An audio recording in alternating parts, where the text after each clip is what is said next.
Sering-sering nya barokah leh malam sega abu nedua nedang ne ceramah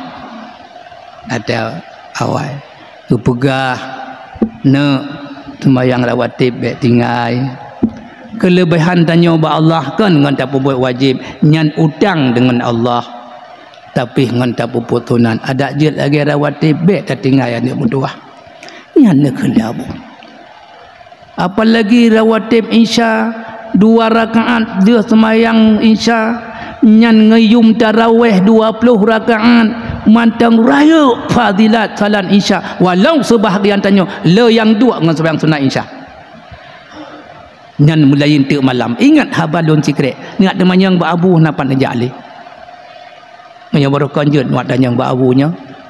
napan najak dan hana lung pengun lung na saja nabu nyan ba 2 rakaat sembahyang isya sunat isya 2 rakaat sembahyang sunat leh Jumaat lagi tak sembahyang sunat tarawih 20 maka leyumnya maka dari karenanya baik tamu lomba-lomba awal tu biat dia salat Jumaat baik tamu tilat-tilat ja sehingga kamu khatib yang awal ja kaya muwid-wid penting kamu tujid preh wa awal tu ron ilung hai hayung breh dan hayung dua deh ya bandara katilat truh be awai wo leh gemu doa dong ku imam bedah tanya me 2 rakaat dan sembahyang sunat rawatib ba'diyah Jumaat